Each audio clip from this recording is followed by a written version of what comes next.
Okay, we are live from Studio 4 at Simon & Schuster. Thank you so much for joining our discussion today on Book Club Favorites. We are going to be talking about Lolly Winston's Me For You. I'm Abby, and I'm here with Kate and Michelle, and we have all had a great time reading this book. I just want to let you guys know of a few little procedural things before we jump in. First of all, I'm not being super rude with my phone, but they are letting me know when you guys comment, which I really hope you will. We're going to definitely want to answer your questions. We'll shout them out. We want to hear from you. So when stuff comes up, please chime in the comments. You'll see someone special in the comments, particularly the author. Lolly Winston has agreed to pop in and check us all out. And she will also be talking about things. So hopefully we're going to get it right. Or at the very least, if we don't know, we can be like, I don't know what that meant either. Let's ask Lolly, and maybe she'll tell us. Another incentive for you all for commenting is that we're going to be giving away 5 signed copies of Me For You to 5 commenters. So what's not to like? If you've already read it, well, great, you can have a signed copy. If maybe you're just joining us and you haven't read it yet, we hope this will encourage you to check it out, and you'll have a chance to win a copy, so that's really exciting. And I think there might be a little book club favorite swag in it for you, too. And at the very end of our Facebook Live, we will be telling you what next month's pick is. But we're going to hold you in suspense. All right, I think with that, let's get started. I'm going to start with Kate. Maybe for all of the viewers, you could give us just a little basic summary of kind of what the story of Me For You is. Of course. So Lolly Winston's first book since Happiness Sold Separately. Her first book was actually called Good Grief. It had little bunny slippers on the front. But it's been several years since her last book, and this book centers around a recent widower named Rudy. So on page 1, the widower part is not a surprise. On page 1, you realize that he has been suddenly widowed.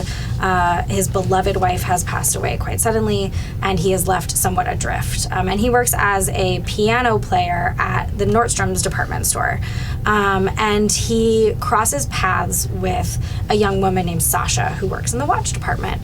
And the real thrust of the novel is it too soon to love again? How soon is too soon? And we really get to watch these two characters forge a connection over their shared lifetime disappointments and shared vulnerability and the wonderful companionship that they begin to forge throughout the course of the novel. Yeah. I feel like one of the things that I liked was both Rudy and Sasha feel really lived in a way that makes them sound like shoes. Maybe I'm on the slipper kick from Good Grief. But you really appreciated, it wasn't like that's not true. They both have dramatic things in their lives. They do. But they're also, Lolly did a really great job of sort of putting in the little dings and scratches that we all kind of get. And it maybe makes you like, I don't know, it's a little, I won't take that chance, or it's going to take a little more energy for me to try and make this overture or something. And I just feel like that was conveyed really well. Right. I think she does a really good job with the insecurity that everybody deals with, especially a person who has loved and lost in the past. That's a really hard thing to overcome, and I think you get so much interiority with Rudy and with Sasha when we get to her sections that really illustrate, even for people who haven't loved and lost, the insecurities that go into trying to put yourself out there again. It's very scary and very hard, especially if you're dealing with other concerns like a recent loss, or Sasha has some personal issues of her own that she's dealing with in relation to her living situation. Not quite ideal, but there's a lot that people are going through internally, and to make the leap toward love is not always just I'm struck and I must go for it and I feel compelled to reach out to this person. What did you think about how that transition, because we learn right away that Rudy's wife has passed away, and the transition to, he's kind of had this work crush on Sasha. Like, I thought it was really interesting how you feel sympathy for everybody in that transition. Michelle, did you feel like the same? Did you connect with it? Do you feel like, was it too fast, too soon? Did that speak to you at all? I feel like it was not as fast as it may have seemed. That, because they were friends, they worked together really well, and they connected because of the hardships that they've been through. Yeah. So it wasn't like all of a sudden they were in love. Right. It wasn't. It's not like they're instant. having sex on page one. No, they're, no. they're getting to know each other. Can They we like- say have sex yeah. on this? We just did, so I guess we can. They form like a connection and a bond and a friendship, and I think that really, it's a slow process, and it's realistic, and it really shows. Yeah, I liked seeing a work friendship. You know, as someone Notorious who has, work friend haver. I am a notorious work friend haver. As having fond work friends who were of the opposite sex, like I liked that build up because Is this where you tell us about your unrequited crush on Adam? oh no.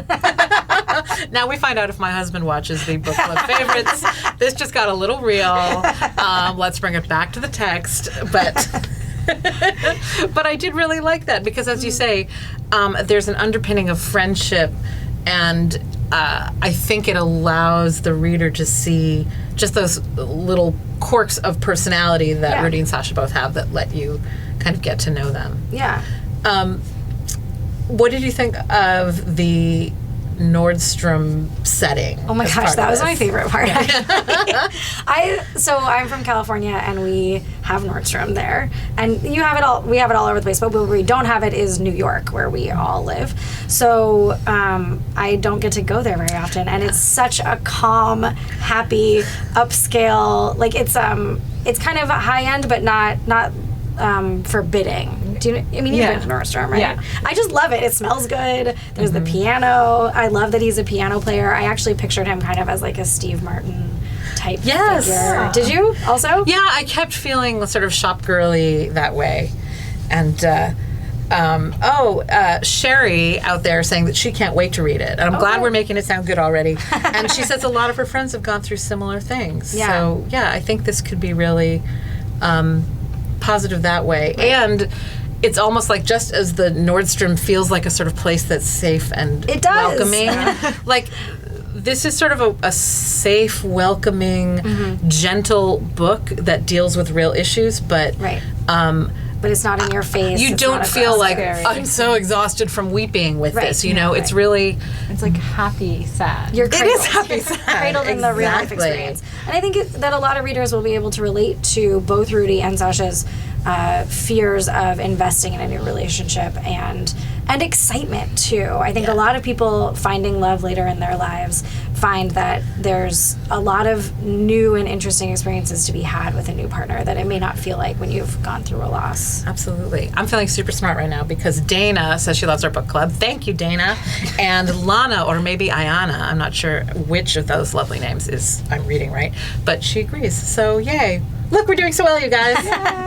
And it is. I love this sort of happy, sad feel. I like that kind of book. Sometimes you need just a little It's a comfort read. easing into it. Michelle, did you have a favorite part or favorite moment? There are lots of cute little set pieces. This may be a weird favorite part, but I loved with the loudspeaker how he kept hearing his name and then his wife's name, and then I don't want to give away a spoiler, but at the end it Don't brings tell, it all don't back around in a circle, and it just brings the whole story together. And I think that's Yeah. nice. It's so true, and we'll all try and avoid spoilering, but I think you can read it a couple of different ways in the beginning, and it gives you this little kind of mystery feel to it and to what's going on. It was funny because when I hit that point in the book, I suddenly was like, "Oh, is this not? I don't think I knew that this was coming." So it was a little Easter egg of a surprise in there. I love too that Rudy loves to cook. Yeah. Oh, yes. And I felt a little like I was eating a good meal watching him when he's excitedly cooking for someone. And Lolly shows you a bit of like he's chopping the onions and he's doing this. And I was like, could I make that sauce? That seems like I might be able to do that. I've seen you cook. You probably It could. might happen. Yeah. It might happen. If poor Rudy can, you probably can. I think so too. Oh, we have a question. Someone wants to know, who do you guys think should play the characters if this were a movie? Oh, well, I already said Steve Martin. I was thinking Tom Hanks. Oh, that would be good. Yeah, for he has Rudy. that kind I of. could see him very fatherly. Yeah, yeah. He's I feel serious, but For Sasha, I could see Felicity Huffman. No, Felicity Jones. Oh yes, Felicity- yes, oh, she Felicity would be Blunt great. maybe would or be Felicity good. Blunt. I was feeling like Felicity Emily Watson. Jones is a little bit young. Like, she would need to be a little bit Right, because Sasha's older. been through a little. Right, she's in her 30s. You know what? It was a little unclear to me how I I wasn't sure kept how old. aging her up and then aging her down. I wasn't quite certain. I thought she was about a little older than I am. So, late 30s. Yeah. Lolly, if you're in the comments, tell us. Please tell us how old Sasha is. We've forgotten. I'm sorry. I know. And I'm sure it's in there somewhere. while we're talking comments, I'll just remind everybody who might be joining us now that we will be giving away 5 signed copies of Me For You to 5 lucky commenters. So you can't win if you don't chime in. So please give us my some gosh. comments. It's a great rhyme. That was an accident, but I'm just feeling my book club self so hard right now. Oh, Abby. But yeah, I think there's a host. I definitely want sort of like one of those fine-boned, delicate English actress Right, flock of great talents that are out there right now. I think would be fun for casting that. And what did you think about the relationship with Rudy and his daughter? Because he has a grown daughter, Cece. I thought it was realistic. I think there is a lot that generation. So Cece as a character is dealing with her own marriage and her own. How old is her daughter? Teen or tween? Yeah, like a younger than that. Yeah. I'm bad Sure, with kids her anyway. own daughter. Anyway, so she's raising Like a this child. one? Yeah, she's Yeah. raising a child. She's working on her own marriage, and now she's suffered a terrible loss of her own and is trying to help her father go through this loss of his. And I think that there is a lot of pressure put on that generation, the generation who is both raising children and taking care of a parent. To be taking care of everything and she's kind of a tough egg, and I think that a lot of readers will be able to relate to the pressure that she feels and the love, like the pressure that she feels and the stress she feels around it is an expression of her love for Rudy, for her husband, for her daughter, and her wariness surrounding this new phase in his life. I mean, it's a big life change, so I think there's a lot for readers to hold on to there. I thought it was interesting to see how Rudy went from taking care of her all her life, and then now all of a sudden he's realizing that she's taking care of him. So it was like hard for him to see and to experience that, but It's humbling. yeah. I think there's a generational shift that goes on that's very common, that Me For You really explores well. Joan says that she's heard great things about this book, and so I hope, Joan, that you're going to enjoy it. And Sylvia actually wanted to know if we felt that the book had the same vibe as Shop Girl, because I've mentioned it before. I feel like maybe it's a little warmer, but I found Shop do you Girl very charming. So I would say So, it's yeah? similar in tone. Yeah. yeah. There's a little bit of overlap there. I'm trying to think of a good movie comp. But I'll keep thinking on it. So that's a tough one. Is it like a You've Got Mail-ish feel? That's more antic, but It's less trying to- hijinksy than that. yeah. I can't remember the movie. There's a movie where it's an older couple and they're cooking. I can see the cover of it. All right, in the comments, if you have a movie that you think this is like, you tell us and we'll tell you back for everyone else. But we'll keep thinking on it. One of the now I'm trying to figure out how do we talk about this without giving too much away.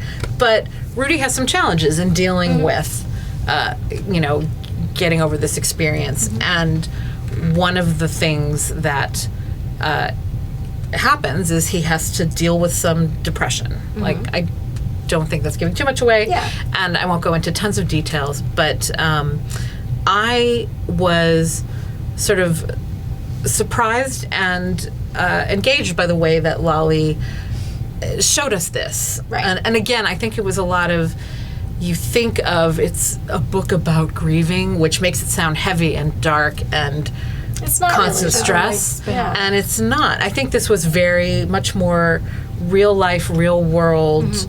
Authentic. It felt authentic and like, this is a thing that can happen, but it is not the end of the world forever and ever. Right. Amen, you know? I thought there was a real authenticity to the way that Lolly wrote about his grief and depression, and insofar as she's such a lighthearted writer, Yes. that she finds humor in, and I think a lot of people do find humor even in dark moments. In fact, there's a lot of that getting through something hard, and she does a really good job of balancing out those two. Yeah. I felt kinship with him when Rudy discovered that he was feeling a little bedraggled. He hadn't been keeping up with, ironing shirts and whatnot. And then they're like, it's just important that you get out of bed and come talk to people Just some people shower show up in today, pajamas, and I'm like, yeah, sometimes just out of pajamas is the best you can do. And one thing I thought was nice, it like really makes it relatable, because it's not even just if you're going through grief, but any kind of thing that you're going through. You know, it happens. It's Right, life. it's part of life. You know. Absolutely. So one of the questions that some of the ads were asking, and what we mentioned at the beginning too, is how soon is too soon?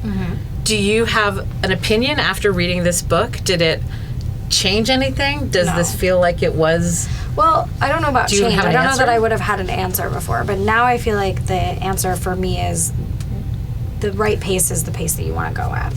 It's definitely different for each person, Right. and each circumstance is different. Yeah, I think there was, he talks to his daughter at one point, and his daughter is maybe concerned things are going really fast. And I think it comes down to, she says something like, I just want you to be happy. And I want you to be sure this is really making you happy, something like that.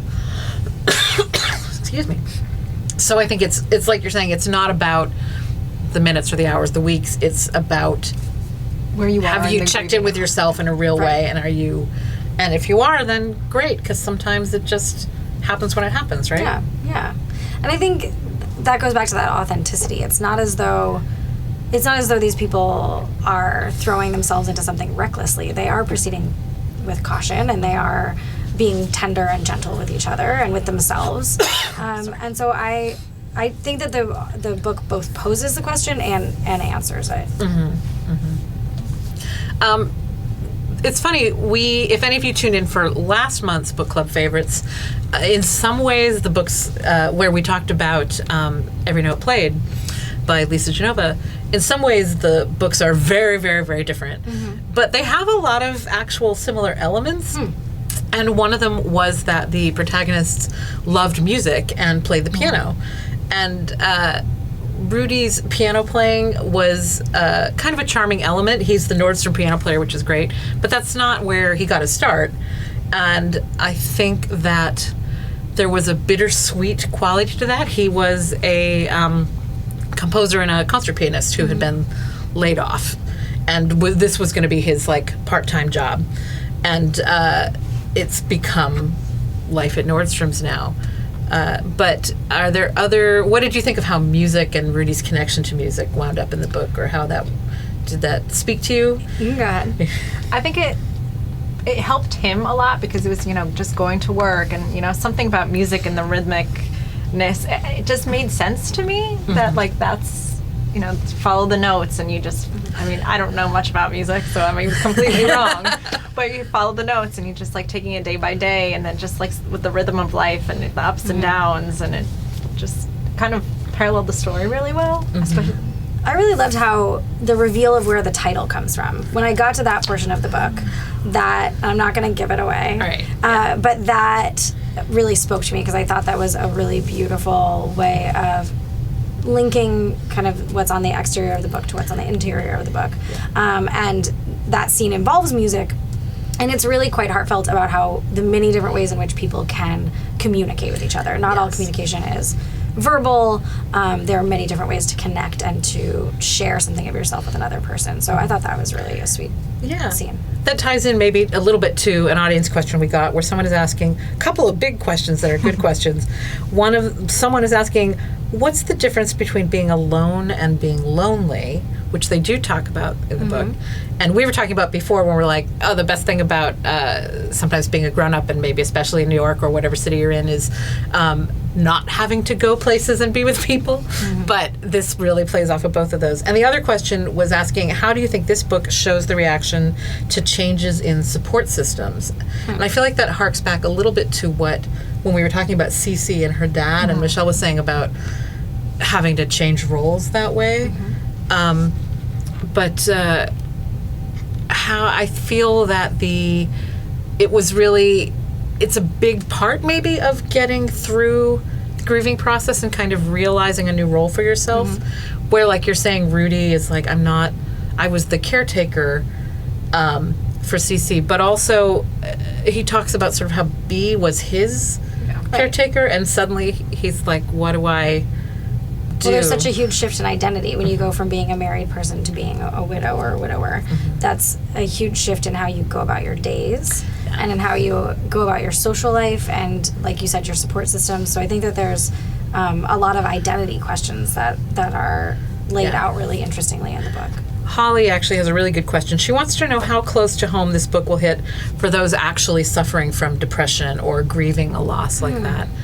I don't know. I think that there is an authenticity to the way that Lolly writes about this experience that may be comforting to know that you're not alone in these thoughts. But I don't think that it is It's harsh. not gonna be the same situation for everyone, so Right. It's not difficult to read. Yeah. And I don't Yeah. think it would be difficult even if you were suffering a recent loss or a bout of depression, because it is very compassionate toward those feelings. Yes. And so it's a part of life that Lolly, as any good novelist does, examines with great care and compassion. And so I don't think that it would be too upsetting.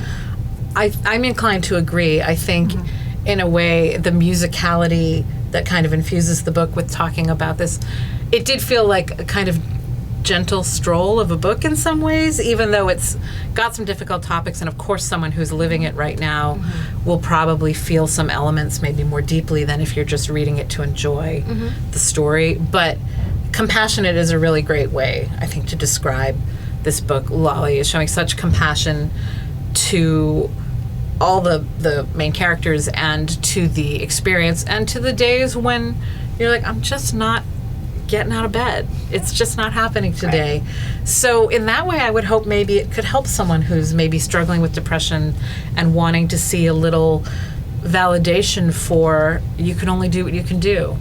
The way the doctors and therapists that are shown in the book mostly are helping people, I actually thought was very like chill and warm and friendly, and I would imagine it being a little more strict and clinical. And I think if I were sort of struggling with maybe do I need to go and seek help or whatever, that would make me feel more secure perhaps, or safer about reaching out and asking for some help. So I hope that's how it makes some people feel. I'm going to just remind anyone who might have just tuned in that we are here for the Book Club Favorites live discussion of Me for You by Lolly Winston. We're in Studio 4 at Simon & Schuster, and we hope that you will chime in the comments. We're getting some great comments and questions, which we really appreciate. And as a little thank you for participating, 5 commenters will receive a signed copy of Me for You and a little Book Club Favorite swag. So thank you for being with us. We are having a great time talking about this and Lolly's work. And I liked the kind of, he's more of a classical guy, I think, than I am, but I loved seeing all of the lists of things that he would play. And in Nordstrom's like, what do you play for different elements? And he had one, a little moment that I liked. He's sitting and he's playing, and a kind of very frazzled young mother comes in. And at first he sort of, they describe his setup. He's on the piano, and they've made it like a little living room. So there's like a couple of chairs, and I guess probably a little carpeted thing. And this woman comes in, and he sort of glances and then realizes she's trying to breastfeed her baby, and it's just the baby is sort of stressed and crying, and it's one of those moments, and you just feel for her because it's clearly new mom out in public being like, I am trying to hold it together. And the Rudy kind of figures out, he thinks about like, what's the right thing to play here, which I thought was very charming and a sign of his compassion. All right, you guys, we only have 5 more minutes left. This half hour has flown. So please, out there, get any last questions in that you have if you would like to know anything else that we haven't talked about, or share your thoughts about the book if you've already had a chance to read it. Is there anybody that you have in mind? I won't make you call out people that you're going to share this one with. I think I would probably share it with my mom. I think she might enjoy it. And I certainly know anybody who read and loved Good Grief, which was a lot of people. Our publisher in particular loved that book so much, and so was so excited to read this one. So any fans of her other work. And I think that people who liked we talked a little bit, Lolly and I, about Frederick Bachman, who wrote Man Yes. Called Uva. And I think that there is some overlap in audience there. So people who enjoyed that, I think, would also enjoy this book. I think you're right. And there's so many people who've had an experience with grief in their life. And I think back really, Sherry at the beginning of our talk mentioned that. And a lot of people in the comments are sharing their own personal experiences. That's wonderful. Which is really meaningful, you guys. Thank you so much for sharing that. And we hope that if you are just kind of coming to Me For You now, that you find, as we did, that it could be something really comforting. And honestly, sharing your experiences with other people, I think, is probably at the core of the message of this book. So you're doing it right in the comments, honestly, which is Maybe pretty you'll special. find love. That's Maybe true. it's not too soon. Nope. There's love and compassion for everybody. I think that's what we all have deserved on this day. Any last thoughts or favorite bits from you, Kate, in this book? You know, or we touched on so something we much of haven't my called out? favorite, but one thing that I love so much about Sasha as a character is that she is really, really hardworking. She works 2 jobs, and she caretakes and she tries and she shows up. And I think that she's a really admirable and strong counterpart to Rudy. We've talked a lot about Rudy, Yes. but Sasha is also extremely heartfelt and well drawn and lived in, as you say. And I think that there's a reason why somebody as lovely as Rudy needs somebody just as lovely. And I think that Sasha's scenes in particular were very moving for me. She called up a lot of emotional content that I was surprised at, and I think she was just really beautifully drawn. I think you're absolutely right. We gave Sasha maybe a little short shrift. Try saying that 5 times fast. I know, I can't do it. Can't even get through it once. But she is a special character, for sure. And she grieves in a different way than Right. Rudy, which kind of makes him more relatable and kind of shows you the different sides of grief. You're absolutely right. So I'm going to wrap us up because, believe it or not, it's time to go. But before we do, I did promise that I would let you all know what they're reading next month. And that book is The Favorite Sister by Jessica Knoll. This one I'm excited to read. Oh, I love her. Right? It's so great. She wrote The Luckiest Girl Alive. And I'll remind everybody again one more time, this is your last chance to get in a comment. So you're eligible to potentially win a signed copy of Me For You and swag. And I believe also a copy of Jessica's book too, I think. I'm sorry if it's my fault if I got that part wrong. And in the meantime, until... Is that a legally binding disclaimer? Yeah, exactly. Trying to protect Studio 4 because they're like, oh no, our host has gone rogue. Also, I want to remind everybody, the discussion doesn't have to stop here just because the live does. Please join the Book Club Favorites Facebook group. There's great comments going on all the time. Those of you who've just been convinced to pick up Me For You and are going to be reading it can continue that discussion over there. And there's all sorts of fabulous book talk. So thank you so much for joining us. Thanks to Michelle and to Kate for being wonderful discussion partners. Well, it thanks was to really Lolly fun. for writing a really good book. Thank you to Lolly Winston, absolutely, for writing the lovely Me For You. This has been Me For You. Next month, The Favorite Sister. This has been Book Club Favorites. And let's just say goodbye, ladies. Thanks so much, everyone.